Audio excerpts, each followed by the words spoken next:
Hi, it's Carl here from selfsufficienthub.com, and today we're going to talk about these medlars down here. Now, a medlar grows on trees, the medlar tree. It's a native British tree, and it's one of the few native British fruits we have.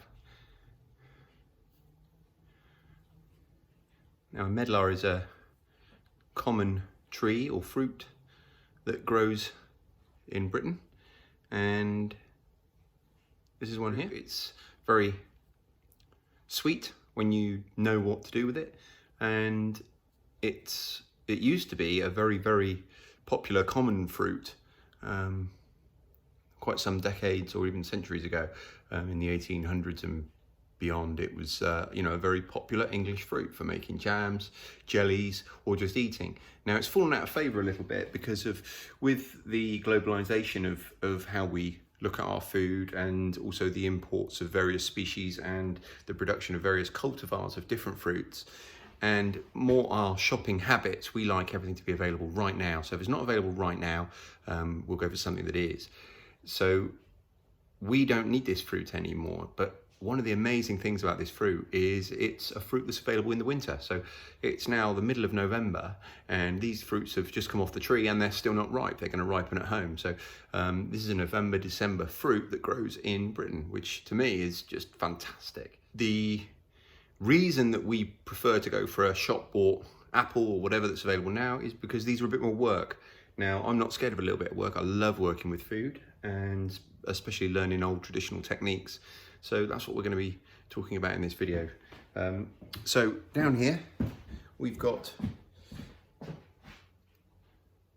some medlars that I've laid out. When they come out, when they first come off the tree, can you see the difference in colours here? So when you first get them off the tree, these have been off the tree probably 2 or 3 days, and some of them were quite, I'm going to use the word ripe. That's not strictly speaking the right word, but I'll explain that later. So some of these darker ones, you would consider to be fairly ripe. I mean, this one here is ready. I could actually start using this one now. It's very squishy to touch. I'm not sure how clear that is on the video, but it's very, if I squeezed it, all the fruit would just pop out this top bit here. And much the same as with tomatoes or whatever, when you put ripe tomatoes with your non-ripe tomatoes to ripen the green ones up, I'm doing the same here. And so if you look here, you see on the top of this one, you've got that beautiful sticky substance. Well, if you dip your finger in that, delicious, really is. Beautiful, tasty, sweet, sticky. That's what we're aiming for right the way across the board. So we're going to get them all to that stage. Now, this stage of dealing with medlars is called bletting. We are bletting the fruit. So this, the one I picked up first, it was all squidgy around the outside, that you'd call that bletted. And then these are unripe, unbletted when they're this colour. And that really is quite firm, almost like a golf ball. If I stuck my thumbnail in it hard enough, I'm sure I could pierce it, but it's, it's really quite hard. So that's what we're doing at the moment, is we're bletting our fruit. Now, what bletting does is it's a process of, I like to refer to it as a fermentation when I'm talking to people. It's strictly speaking, it's a rot. It's actually a rot that's happening. But so many people who are disparaging of this fruit, they like to talk gleefully that you have to eat them rotten or they have to be rotted, and they use it as a very disparaging term. So I prefer to use the term fermented, although strictly speaking that may not be correct. But what we're doing now is we're basically allowing all the enzymes in the fruit that are acidic, or a large portion of them, to break down and become sugars, which of course in your fruit is what you want. So that's stage one, and then in a few days I'm going to come back to these and we're going to make them into, I'm not sure yet, but a jam or a jelly or something of that ilk, and it really will be delicious and quite the showstopper.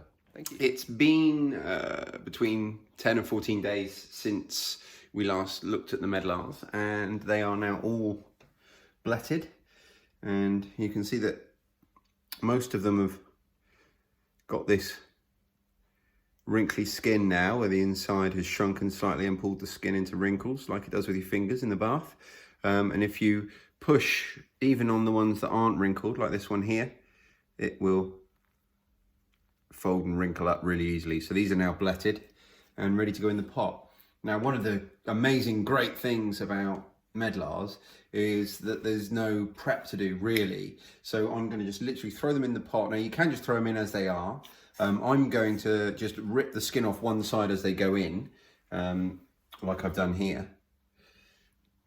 And you don't need to do that. That just sort of accelerates the process slightly. So I'm going to literally just put all these in a pot now. I'll probably take 2 pots. I'm going to cover them in water. I'm going to bring that water to a boil and then let it simmer for about an hour. Now, we're going to be making jelly, I hope. The only real difference from what I can tell between a medlar jam and a medlar jelly is the cloudiness. So the jams tend to be a cloudier finish, whereas the jelly is more of a crystal clear finish. So the key difference is in the simmering and how we process it there. The more you mash it, the cloudier it will become. So I'm going to do my best to avoid all temptations to mash it. I will stir it a couple of times to allow them to break up a little bit. And that's all I'm going to do. And I'm going to boil them on a rolling boil for about an hour, give or take. So that's the stage we're on now. I'm just about to get them all in the pot, put the water in, cover them all in water, and then get them boiling. So there you go, all my medlars. I did manage to get them in one pot, only just, and I'll probably regret that later, but there you go. And I've got 1.5 litre of water in there. I'm just gonna now top it up, and the idea is you wanna you don't necessarily need them all submerged at this point because they will all settle down in height in a minute, but I want to get them mostly covered. Then I'm going to put a lid on that pot just to help it come to the boil quicker, and then boil it for about an hour. I will probably, if I think I can risk it without spilling it everywhere, I'll probably stir it once or twice. And if I feel like these high ones aren't getting submerged, I will give them a bit of a squash. And it's fine to do that. You just want to reduce the instances of that, because the more you mush everything, the cloudier it will become. And what I'm aiming for, and I'm not sure how successful it will be, but what I'm aiming for is a nice clear jelly versus a cloudy jam. Now, all we're going to be adding to this now, apart from the medlars and water, is some sugar, which we'll do later, and I'll show you how and how much, because medlars contain plenty of pectin, so much like when you're making apple jam and things like that, you don't have to add anything to thicken it up. Okay, so as reliably predicted, I did make an error, and so I've cleaned up and I've transferred some into the other pot. So lesson for yourselves there, don't overfill it, because while the medlars do reduce down, the water coming to the boil lifts everything up and will cover your worktop like it did mine. So this is what I've got going on now. I'm 20 minutes since I put it onto the boil, and it's just reducing down nicely. And I'm going to just flatten them all down, make sure they're all under the water. I've done this once so far. I'm going to do it once more. And you need to resist the temptation to get in there and mush them up if you want a clear jelly. If you want a jam, mush away. So I'm just going to make sure they're all submerged. I'm not going to touch this one at all. Looks about right to me. There you go. So we'll leave that like that for another 40 minutes or so, and then we'll come back and start straining. So here we are. It's been boiling for a little over an hour now, hour and 10 minutes, and I'm quite happy with that. I've returned the other pot back into this one because it's reduced down.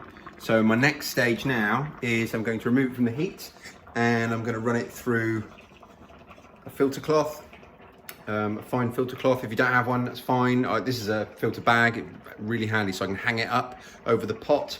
And obviously we're going to strain out all the juices. One of the beauties of the medlar is you don't have to worry about taking the seeds and the peel and all that kind of stuff off. You just throw it all in, and this filter is going to do the job for us.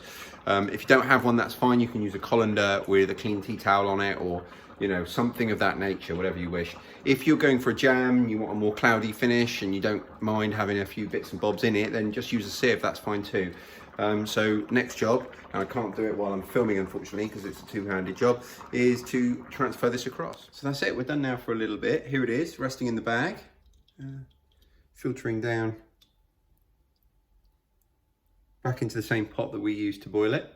So we're just going to leave that now for a few hours, and the next step will be to add our sugar, reboil it, and then decant it into our pots as our jelly. We'll be serving this, as you can probably see by some of the decorations, we'll be serving this at our Christmas dinner with our turkey. I'm quite excited about it. So my medlars have now been hanging in the bag for about 12 hours. I left them overnight, and we've got all the juice that we've collected in the bottom there. I'm going to add that back to the pan and bring it back to the boil. Okay, so my bag was hanging up overnight, and this is all the juice that came off. And in here, we've got the remains of our medlars. Now we're going to feed these to the pigs, but equally you could put them on the compost heap if you don't have anyone that's going to eat them. And we might give some to our chickens.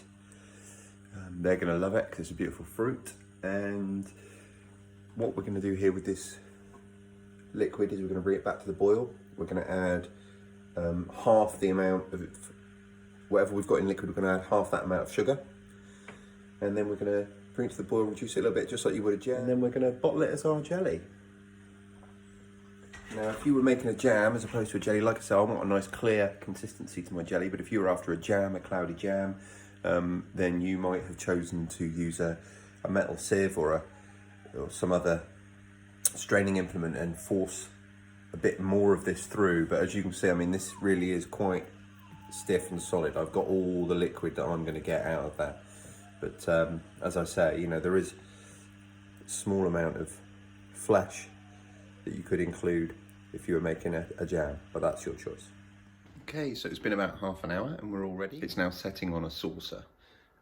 If you don't know about the saucer trick, it's really simple. You just put a saucer in the freezer, and then you put a drop of whenever you're making a jam or anything like that, you put a drop of that on the saucer, and if it sets with like a skin on top, and the idea of the saucer is it just reduces the temperature really quickly, then you're ready to go. It's going to set. So I've got my jars here that have been sterilised, and I'm going to decant them. Now I use this set here, which was a birthday present from my wife, and it's not essential by any stretch, but it's really, really helpful and handy whenever you're bottling anything that you're canning or using jam for. I mean, you've got this great wide mouth funnel. This is really helpful. It's got a magnetic end. It's great for picking up the pots, and then you just put the pot on top of your jam jar, because of course everything's going to be quite hot because it's just been sterilised. And then just a couple of really useful tongs and things for moving things around that are hot. Really useful. So I'm going to now decant that into my pots. And there you go, that's all bottled up. Lovely jelly, and I won't lie, I was hoping for it to be a bit clearer than that. It's still quite clear, but I'm hoping that as it cools, it will become even more so. But I'm very happy with it, and in terms of flavour, short of having your own beehive, I think this is the closest you're going to come to making your own honey. It really is very honey-like, beautiful and sweet, and yeah, very excited about using it. I hope you are as happy with yours as I am with mine. So this is harvestable in December, and you can be making your own homemade jam and jelly from fruit from a tree in December. I mean, that's the exciting bit from my point of view. There you go. If you find these videos valuable at all, really does help us out if you press that like button, leave a comment down below, and subscribe to our channel. These things really help us. Thank you very much.